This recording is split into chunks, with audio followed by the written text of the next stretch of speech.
Boa tarde, Sora. Eu vou apresentar aqui a minha fila dupla circular. Inclusive a fila está liberada aqui porque eu gravei um vídeo e ele passou do tempo. E agora eu vou mostrar somente os pontos importantes. Aqui a gente está fazendo um contador, que se no caso o início da fila e o fim da fila for nulos, ele já dá mensagem que a fila não contém nenhum valor. E aqui a gente está fazendo um contador, tá? Que está atribuindo o início da fila ao nó, para ele fazer essa contagem. E aqui está dizendo que se o contador pegar que ele já tem somente um valor, ele já dá a mensagem dizendo que só tem um valor. E caso contrário, o contador conta contra os valores que foram inseridos no início da fila. E aqui o insere início, que a gente está alocando a memória no início da fila, do início da nossa fila. E está atribuindo o elo próximo ao nó, o elo anterior ao nó. E caso ao contrário a fila não for vazia, ele vai nos mostrar os valores, nos mostrando que o elo próximo do nó é sempre o início, e o elo anterior ao final da fila é sempre o fim. É simplesmente a gente analisar que o elo próximo do final da fila é o início, e o elo anterior do fim, o elo anterior do início é o fim, porque é uma fila circular. Aqui está dizendo que o valor foi inserido com sucesso. Aqui o enqueue do nosso início, que ele faz a validação, tá? Aqui está dizendo insere início, que se for um valor nulo, tá? Ele não vai inserir porque está com valor zero, né? Não tem como ele inserir nada se ela estiver nulo, tá? Aqui ele dá a mensagem que foi inserida com sucesso, tá? Aqui o enqueue, como eu falei, da fila. Aqui o retire início, que ele está retirando os valores no início da fila, atribuindo os valores do elo ao nó, tá? E aqui, o que acontece? O valor está dizendo que foi removido com sucesso, tá? Do início da fila. E ele vai retornar, se o início for igual ao fim, são dois valores iguais, porque é uma fila circular, eles entram em contato todo momento, porque o elo anterior do início é o fim, ou seja, se não for nulo, ele retorna nó, porque se for diferente os valores, aqui no caso a gente está tirando início, ele vai mostrar o valor do nó, que aqui no caso é o fim. Aqui a gente está fazendo o dequeue no início, que ele está fazendo a validação, dizendo que a fila está vazia, então tu não pode remover nenhum valor, correto? E aqui o insere no fim, que a gente está alocando a memória do fim da fila, tá? E aqui está dizendo que foi inserido com sucesso. E aqui fazendo o enqueue da fila, tá? Que ele faz a validação verificando se a fila tem algum valor, que se ela não tem um valor, ela já mostra dizendo que a fila não tem nenhum valor e não tem como remover. E aqui a gente está fazendo a remoção da fila, tá? Porque se caso o início for igual ao fim, como eu falei lá em cima, ele já retorna a fila sem valores, porque se o fim e o início não tem nada, eles não têm nada. Agora, se no caso os valores forem diferentes, só vai retirar o fim e vai retornar o nó, que no caso o início. O dequeue e fim. Aqui está dando a mensagem dizendo que a fila está vazia e não tem como remover nenhum valor porque ela está vazia, tá? E aqui a gente está fazendo a impressão dos nossos valores, ou de nenhum valor, porque de repente nenhum valor foi inserido. Agora vamos iniciar. Ele verifica se a fila está vazia. Sim, ela está vazia porque ela começa vazia. Agora a gente vai inserir um valor à nossa fila, o valor 2. Vamos inserir um valor ao final da fila. Aqui no caso nós retiraríamos, aí não tem nenhum valor. Vamos inserir um valor no final da fila, 4. Vamos inserir mais um novo valor ao início da fila, o valor 1. Tá, agora vamos imprimir a nossa fila. O que a gente pode analisar aqui? Bom, a fila simples, ele sempre vai inserir o valor no início da fila. Uma fila circular, sempre no fim. Mas como uma fila dupla circular, dupla, já diz o nome, ele insere o valor no início e no fim da fila, tá? E a gente percebe aqui que o elo próximo, tá? Aqui no caso, o valor 2, ele era o nosso primeiro da fila, só que como depois eu inseri mais um valor do início, ele não é mais o primeiro, mas a gente pode analisar que o elo próximo do início, tá, é o nosso... Não, me confundi, tá? Quem é que está mais perto do fim da fila? A posição 2, correto? O elo próximo da posição 2 é o nosso fim da fila. É igual se a gente removesse, tá, a posição 2 da fila. O elo próximo do 1 seria o final da fila. Porque o início está sempre em contato com o fim a todo momento.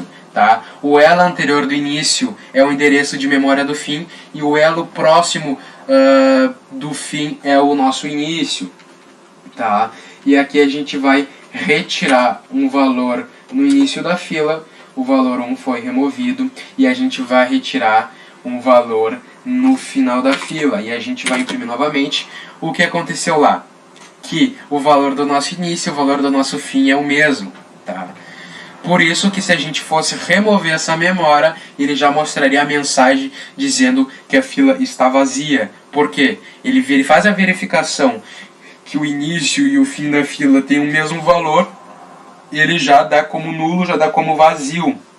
O nosso código faz essa verificação. Agora a gente deseja buscar um valor da nossa fila e só existe na posição 1 o valor 2. O valor 2, que está na posição 1 da fila. Tá? E agora, para a gente excluir o nosso buffer, deixar a nossa fila limpa, é o 9. Aqui a gente libera a nossa fila.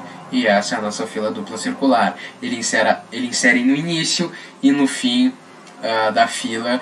E sempre o elo próximo do fim é o início, o elo anterior do início é o endereço de memória do nosso fim. Então, continuando a nossa explicação. Agora da árvore binária.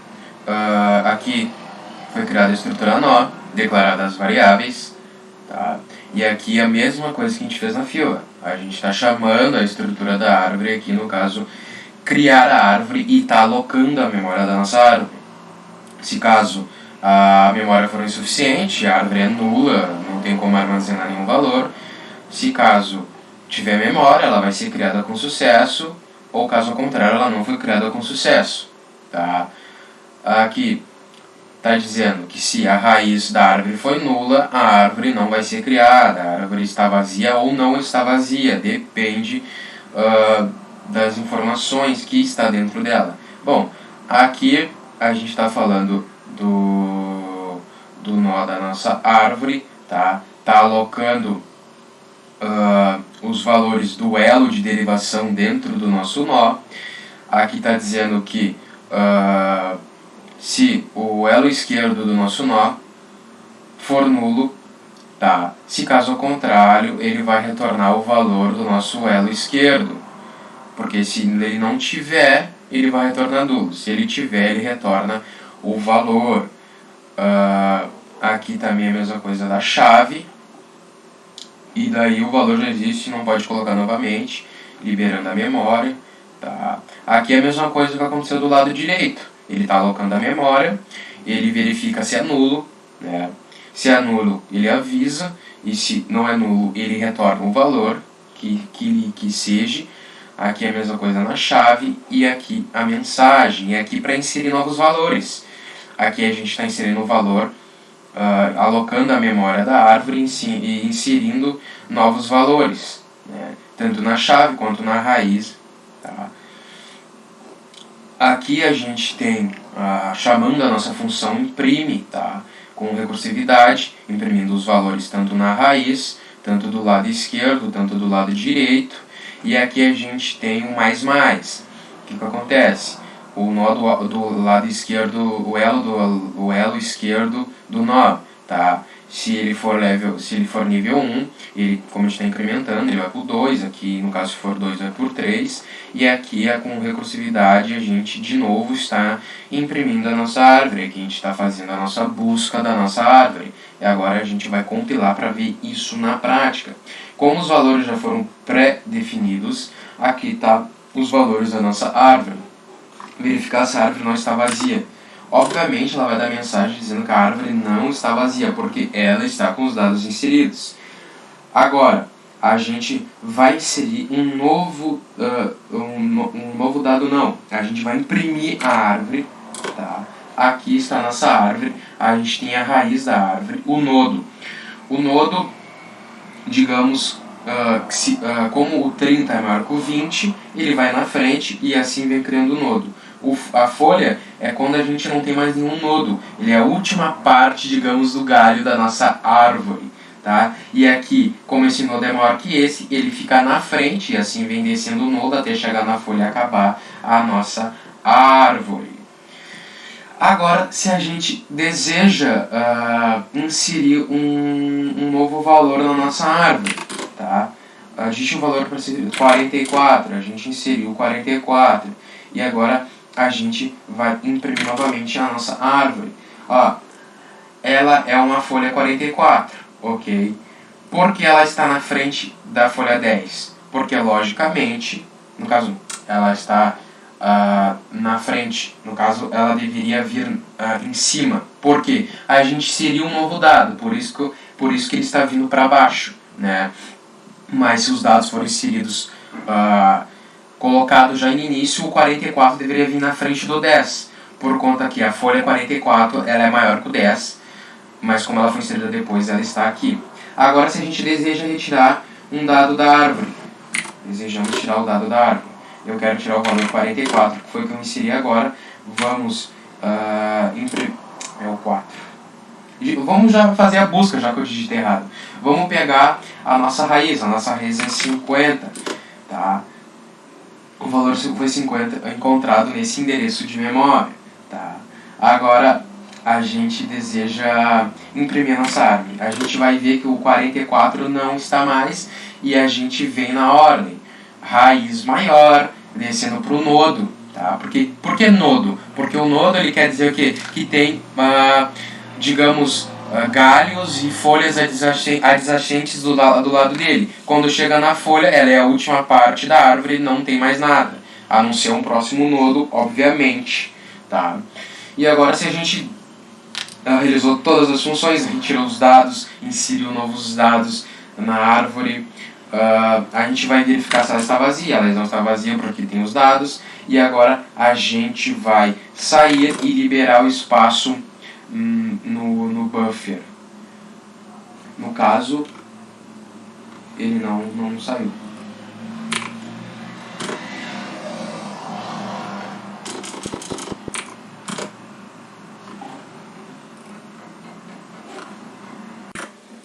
Ó, senhor, voltando aqui, ó, tá? Eu dei a opção 6 com espaço, por isso que ela verificou que estava errado, ele não estava achando o comando. Depois que ele achou o comando, ele deu a árvore liberada com sucesso, a memória está liberada, a árvore está liberada. Portanto, é isso a minha explicação.